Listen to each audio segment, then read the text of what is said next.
नमस्कार। Transfer of property lecture series में एक बार फिर आपका हार्दिक स्वागत है। सबसे पहले तो नीलम पांडे जी जो आगरा से हैं, आपको हार्दिक धन्यवाद कि आपने मेल के जरिए ये ध्यान दिलाया कि transfer of property lecture series में अभी भी 2 लेक्चर्स की कमी दिखाई देती है। वो है सेक्शन नंबर 36 और सेक्शन 37 में डिस्कस किए गए अपॉर्शनमेंट की थ्योरी को। तो आज सेक्शन 36 को लेकर आपके सामने उपस्थित हूं। नीलम जी, उम्मीद करता हूं कि आपकी आकांक्षाओं पे खरा उतरूंगा। सेक्शन 36 और 37 ट्रांसफर ऑफ प्रॉपर्टी एक्ट एक स्पेशल विषय को लेकर बनाई गई है। होता क्या है कि मान लीजिए कोई प्रॉपर्टी है, जिस प्रॉपर्टी पर रेंट मिलता है, या कोई खेत है उसे किसी और को दिया गया है कि वो खेती करे, उसके बदले में वो कोई पैसा देते हैं, एन्युटी देते हैं, या इस तरीके का पीरियोडिकल पेमेंट किसी प्रॉपर्टी पर किया जाता है।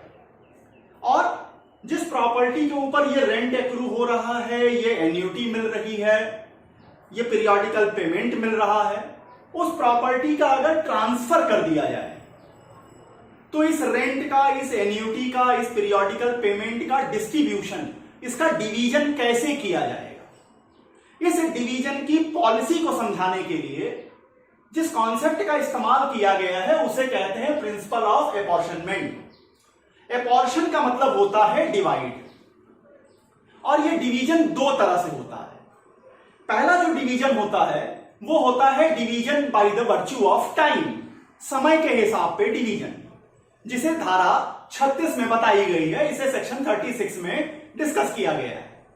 और दूसरा होता है division by virtue of state, संपदा के आधार पर। संपदा के आधार पर डिवीजन सेक्शन 37 में डिस्कस किया गया है, जिसे नेक्स्ट लेक्चर में आपके सामने रखेंगे। तो ये जो थ्योरी ऑफ अपॉर्शनमेंट है, जो Indian TPA transfer of property act के सेक्शन 36 में डिस्कस की गई है, इसका जो बेस बनता है वो बनता है सेक्शन 2 इंग्लिश अपॉर्शनमेंट एक्ट 1870। अब अगर इंग्लिश अपॉर्शनमेंट एक्ट 1870 को जरा देखिए, इंग्लिश अपॉर्शनमेंट एक्ट 1870, इसके पहले क्या होता था कि इंग्लैंड में भी जो इंटरेस्ट ऑन मनी का जो कॉन्सेप्ट था, अगर आपने कोई लोन दिया है उस पर जो ब्याज मिल रहा था, अगर उस लोन का ट्रांसफर किया जा रहा था तो वो ब्याज डे बाय डे के हिसाब से ट्रांसफरर और ट्रांसफरी के बीच में एक्रू होता था, डिवाइड होता था। लेकिन रेंट के मामलों में, एन्युटी के मामलों में और इसके साथ पीरियोडिकल पेमेंट्स के मामलों में इंग्लिश लॉ भी साइलेंट था। इंग्लिश लॉ भी वहां डे बाय डे एक्रू की बात नहीं कर रहा था। अब क्या होता है डे बाय डे एक्रू, पहले हम आपको ये क्लियर कर देते हैं। अब देखिए, ए के पास एक हाउस प्रॉपर्टी है जिस पर सी जो है वो टेनेंट है। ए जो है वो लैंडलॉर्ड है, इनके पास एक हाउस प्रॉपर्टी है जिस पर सी टेनेंट है। इस हाउस प्रॉपर्टी को ए मिस्टर बी को ट्रांसफर कर देते हैं, मान लेते हैं 15 अगस्त को। तो अब अगस्त का जो किराया होगा, सी अगस्त का किराया देने के लिए लायबल है। अब ये जो अगस्त का किराया होगा, ये ट्रांसफरर और ट्रांसफरी के बीच में, ए और बी के बीच में कैसे डिवाइड किया जाएगा, कैसे डिवाइड किया जाएगा। अब आप इस हाउस प्रॉपर्टी की जगह खेत मान सकते हैं कि ए ने अपने खेत जो है वो सी को दिए हुए हैं। सी जो है वो लीजी की भूमिका में है, साल भर उस पर खेती करेगा और पैसे देगा। इसी दौरान ए ने अपना खेत बी को ट्रांसफर कर दिया। मान लीजिए मिड सीजन में ए ने खेत बी को ट्रांसफर कर दिया, तो बात उठेगी कि ए और बी के बीच में, ट्रांसफरर और ट्रांसफरी के बीच में उस मिलने वाले रेंट का, उस मिलने वाली एन्युटी का या पीरियोडिकल पेमेंट का, जिसको आप इनकम की तरह समझ सकते हैं, जो एक इनकम की तरह होगी, उसका डिवीजन कैसे किया जाएगा, इसको क्लियर करने के लिए इंग्लिश अपॉर्शनमेंट एक्ट बना 1870 में। और उसने ये कह दिया कि जिस तरह से इंटरेस्ट ऑन अमाउंट काम करता है वो डे बाई डे एक्रू होता है, उसी तरह से सारे के सारे रेंट, सारे के सारी एन्युटी, सारे पीरियोडिकल पेमेंट्स, वो सारे पेमेंट जो इनकम की कैटेगरी में आते हैं, इस नेचर के हैं और इनकम की कैटेगरी में आते हैं, वो डे बाई डे एक्रू करेंगे। इसका क्या मतलब? डे बाई डे एक्रू करेंगे का मतलब 15 अगस्त जिस पर ये घर ट्रांसफर किया गया है, तो इस 15 अगस्त तक का किराया ए को मिलेगा और 15 अगस्त से 31 अगस्त मतलब बचे हुए जो 15 दिन का किराया होगा वो बी को मिलेगा। मतलब बी का राइट उस दिन एक्रू कर जाएगा किराया लेने के लिए जिस दिन उसने ये प्रॉपर्टी को ट्रांसफरी के रूप में एक्सेप्ट किया है, उन्होंने इसका ट्रांसफर लिया है। जी मतलब यहां जो एक्रू करने वाली बात है वो डे बाई डे होगा, जिस दिन आप ये ट्रांजेक्शन करेंगे। अगर ये ट्रांजेक्शन 10 तारीख को होगा तो 10 दिन का जो रेंट होगा उसके लिए ए को हिस्सा मिलेगा, ए को 10 दिन का किराया मिलेगा, 20 दिन का किराया बी के पास चला जाएगा। तो ये चीजें, ये कॉन्सेप्ट इंग्लिश अपॉर्शनमेंट एक्ट में डिस्कस की गई हैं, वहां सेक्शन 2 में 1870 में इसे बनाया गया है। इसी कॉन्सेप्ट को सेक्शन 36 भारत में इंपोर्ट कर लेती है। ये सेम कॉन्सेप्ट अपॉर्शनमेंट की जो थ्योरी है वो भारत में इंपोर्ट की गई है, लेकिन भारत का जो कॉन्सेप्ट है वो थोड़ा नैरो है।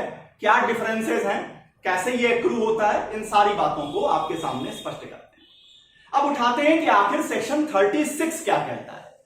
तो सेक्शन 36 का जब आप बेयर रीड करते हैं तो वहां लिखा है कि in the absence of a contract और local uses to the contrary, अगर ट्रांसफरर और ट्रांसफरी के बीच में कोई कॉन्ट्ररी एग्रीमेंट हो जाए तो बात अलग है, या जिस एरिया में ये ट्रांजैक्शन हो रहा है वहां का कोई लोकल यूजेस है जो कॉन्ट्ररी है इस बात के, तब भी उस बात को छोड़ दीजिएगा। अगर कोई कॉन्ट्ररी एग्रीमेंट नहीं है, कॉन्ट्ररी यूजेस नहीं है, फिर क्या होगा? All rents, annuities, pensions, dividends and other periodical payments in the nature of income, जो इनकम के नेचर के हैं, शैल, यहां पर शैल शब्द का इस्तेमाल किया है, मीन्स बाइंडिंग है, upon the transfer of the interest of the person entitled to receive such payment be deemed as between the transferor and transferee to accrue due from day to day, जिस दिन transfer हुआ उस दिन से ही accrue होगा day by day के हिसाब, and to be apportionable accordingly but to be payable on the days appointed for the payment thereof। अब इसको एक एग्जाम्पल के जरिए समझिए। इसी एग्जाम्पल में आपको भारत के सेक्शन 36 को समझा देता हूं कि ए के पास हाउस प्रॉपर्टी है, वो हाउस प्रॉपर्टी पर सी किराएदार है। 15 अगस्त 2020 को ए ने वो घर जो है वो बी को ट्रांसफर कर दिया। अब घर बी को ट्रांसफर हो गया। अब प्रश्न उठता है कि ये जो अगस्त का जो किराया होगा ये कैसे डिवाइड किया जाएगा। आप दूसरे एग्जांपल भी ले सकते हैं कि मान लीजिए कोई एन्युटी मिल रही है, कोई पीरियोडिकल पेमेंट मिल रहा है, जिस आदमी को इंटरेस्ट मिलना है, जिस आदमी को वो पीरियोडिकल पेमेंट मिलना है, उन्होंने वो इंटरेस्ट अगर ट्रांसफर कर दिया है तो ट्रांसफरर और ट्रांसफरी के बीच में जो डिवीजन किया जाएगा वो डे बाई डे के हिसाब पे किया जाएगा।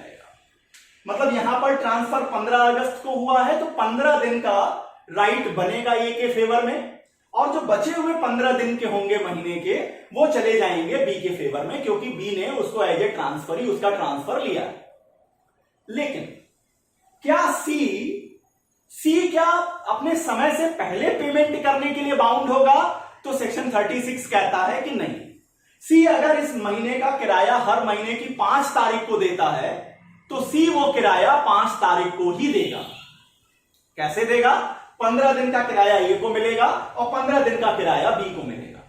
मतलब भारत में जो सेक्शन 36 लगी है वो ट्रांसफरर और ट्रांसफरी के बीच के डिवीजन की बात करती है।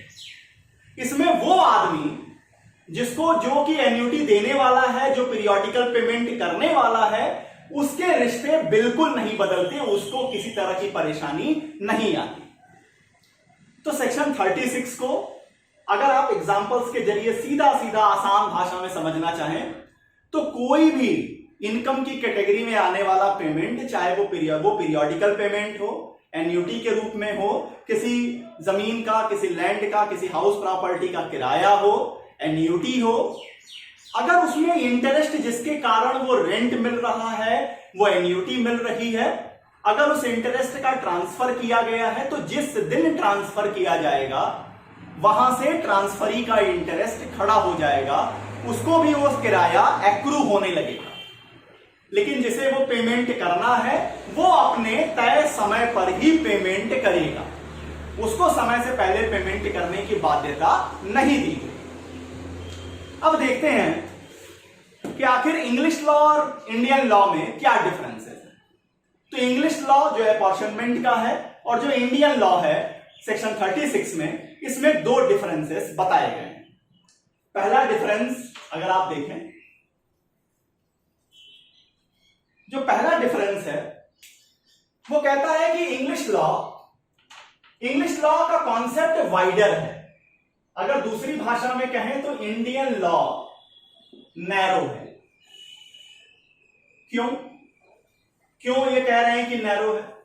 क्योंकि जो भारत में सेक्शन 36 है ये सिर्फ लगती है ओनली ऑन इंटरविवर्स ट्रांजैक्शन। मतलब सेक्शन 36 सिर्फ तभी अप्लाई करेगी जब पार्टीज के बीच में ट्रांजैक्शन किए जाएंगे, जब पार्टीज के द्वारा ट्रांजैक्शन किए जाएं। वो सारे ट्रांजैक्शन जो कि ऑपरेशन बाय लॉ होते हैं, वो सारे ट्रांजैक्शन जो ऑपरेशन ऑफ लॉ के जरिए किए जाएंगे उस पर सेक्शन 36 अप्लाई नहीं करेगी।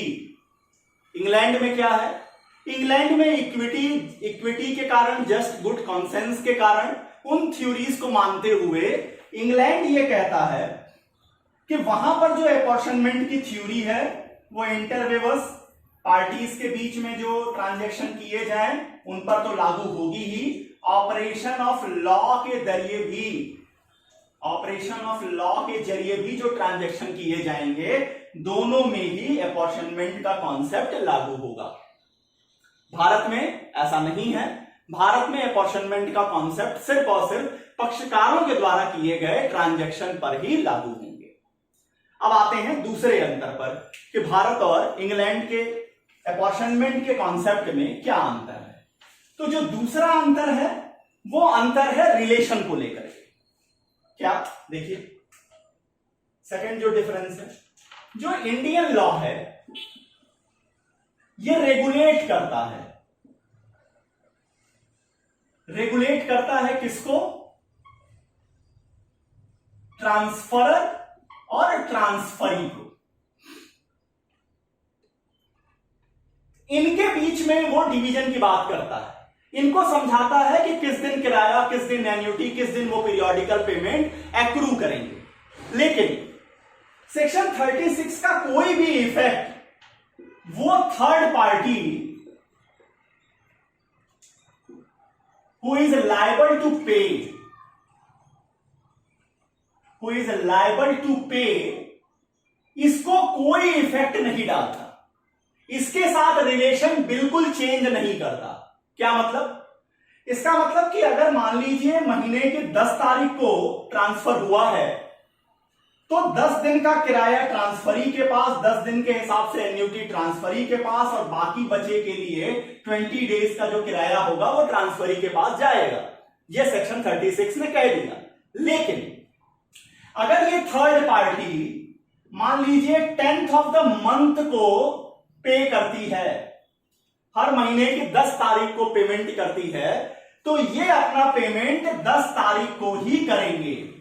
इनको 9 तारीख को, 8 तारीख को, 7 तारीख को करने की कोई जरूरत नहीं है। ऐसा कोई चेंज सेक्शन 36 नहीं करता। इंग्लैंड में क्या है? इंग्लैंड का यह कॉन्सेप्ट है कि वहां ट्रांसफरर और ट्रांसफरी के बीच में अपॉर्शनमेंट होगा, इसके साथ ही यहां ये जो थर्ड पार्टी जो लायबल हो रहे हैं पेमेंट करने के लिए, इनके ऊपर भी चेंज किया जा सकता है। इनसे भी पेमेंट की डेट्स को, बाकी चीजों को चेंज किया जा सकता है।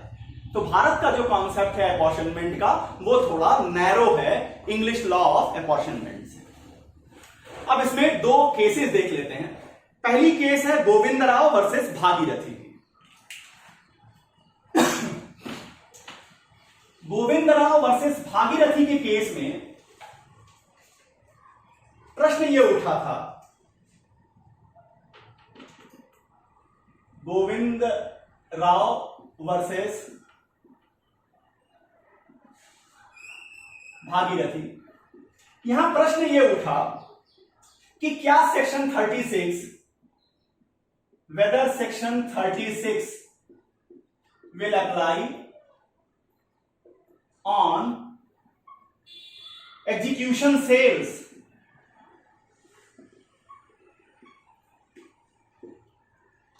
अब यहां कोर्ट ने रिप्लाई दिया, कोर्ट ने थ्योरी लगाई इस्डम जनरिस का।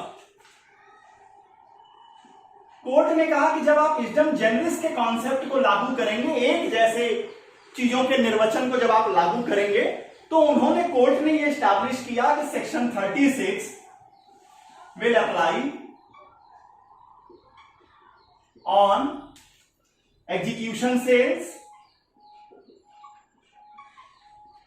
as well as devolution of interest,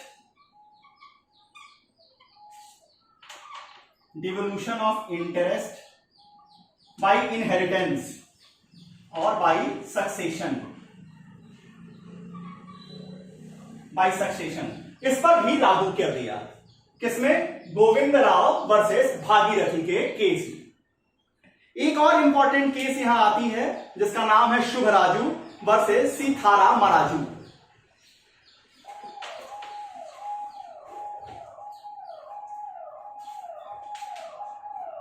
शुभराजू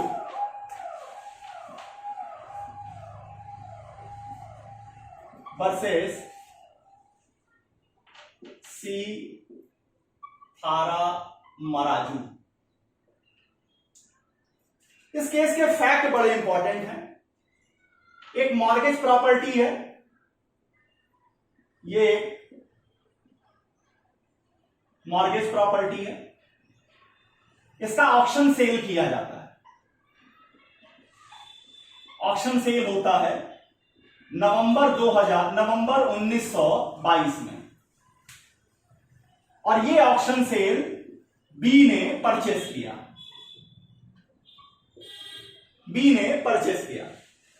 ये ऑक्शन सेल बी ने खरीदा। अब बी ने क्या किया, इस मॉर्गेज प्रॉपर्टी पर जो एन्युटी दिया जाता था, जो सालाना पेमेंट होता था, उसके एक्रू करने की डेट थी 1 अप्रैल 1923 को। मतलब ये इसमें जो एक्रू तारीख थी वो 1 अप्रैल 1923 की थी। अब जिन्होंने ऑक्शन सेल में ये प्रॉपर्टी खरीदी, मिस्टर बी ने क्या किया, B demand rent from November 22 to 1 April 1923 तक। किस ग्राउंड पर? सेक्शन 36 के ग्राउंड पर। बी ने कहा कि सेक्शन 36 ये कहता है जिस दिन मैंने प्रॉपर्टी खरीद ली है उस दिन से रेंट हो, एन्युटी हो, उसमें मेरा जो शेयर होगा वो डे बाय डे एक्रू कर जाएगा। यहां पर ध्यान दीजिएगा कि section 36 operation by law transactions पे लागू नहीं होते हैं। तो कोर्ट ने यहां कहा, court held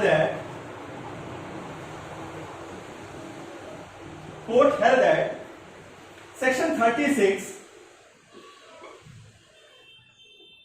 didn't apply on auction or sale by court। इसलिए मिस्टर बी आप नवंबर 2022 से अप्रैल 2023 तक का किराया नहीं ले सकते हैं। हां, आपको किराए का राइट मिलेगा। कब से मिलेगा? 1 अप्रैल 1923 से आपको किराए का राइट मिलेगा। जो किराया अप्रूव होगा वो आपके फेवर में 1 अप्रैल 1923 से लागू होगा। क्यों? क्योंकि सेक्शन 36 कभी भी कोर्ट के द्वारा कराए जा रहे ट्रांजैक्शंस को ऑपरेशन बाय लॉ के जरिए जो ट्रांजैक्शन होते हैं उस पर लागू नहीं होते। तो सेक्शन 36 में स्टार्टिंग में ही 2 और चीजें बताई गई हैं जिसमें सेक्शन 36 का कॉन्सेप्ट लागू नहीं होता। अगर ट्रांसफरर और ट्रांसफरी के बीच में कोई कॉन्ट्ररी एग्रीमेंट कर लिया जाए। क्या एग्रीमेंट कर लिया जाए? अब मान लीजिए यहां पर ट्रांसफरर और ट्रांसफरी ये एग्रीमेंट कर लेते हैं कि जिस महीने में ये ट्रांजैक्शन हो रहा है उस महीने का पूरा किराया या तो ट्रांसफरर को मिलेगा या ट्रांसफरी को मिलेगा, तो फिर वो एग्रीमेंट लागू हो जाएगी। या दूसरा जो एक्सेप्शन इसका आता है वो ये है कि जिस एरिया में ये ट्रांजैक्शन किया जा रहा है वहां अगर कोई लोकल यूजेस काम कर रहा है जो कॉन्ट्ररी है। अब मान लीजिए एग्रीकल्चरल लैंड किसी एरिया में है जिस पर एन्युटी मिलनी है और मिड ऑफ द ईयर के बीच में एकदम 6 महीने के, मान लीजिए 6 महीने, 3 महीने, 9 महीने बाद उस प्रॉपर्टी का ट्रांसफर कर दिया जाता है। और यहां पर एक यूजेस लोकल में काम कर रही थी कि प्रॉपर्टी का ट्रांसफर कभी भी किया जाए उस साल में, जो साल स्टार्ट हो चुका है, फसली वर्ष जो शुरू हो चुका है, उसमें जो किराया होगा वो ट्रांसफरर के ही मिलेगा। वो जो उसके पहले के मालिक रहे उन्हीं को मिलेगा। तो फिर वो यूजेस लागू होगी, सेक्शन 36 लागू नहीं होगी। तो अगर आसान शब्दों में कहें तो सेक्शन 36 कहने का मतलब ये डिवीजन की बात करता है। अपॉर्शनमेंट का मतलब डिवीजन। डिवीजन किसका? टाइम के हिसाब से। सिंपल कॉन्सेप्ट क्या है कि कोई भी मिलने वाला किराया किसी प्रॉपर्टी पर, कोई भी मिलने वाली एन्युटी, किसी तरीके का पीरियोडिकल पेमेंट, जिस कारण से ये पेमेंट मिल रहा, अगर वो इंटरेस्ट ट्रांसफर कर दिया जाए तो जिस दिन वो इंटरेस्ट ट्रांसफर होगा उस दिन से ही उस रेंट का, उस एन्युटी का, उस पीरियोडिकल पेमेंट का ट्रांसफरी के फेवर में भी वो चीजें एक्रू कर जाएंगी डे बाई डे के हिसाब से। लेकिन पेमेंट कब करना होगा?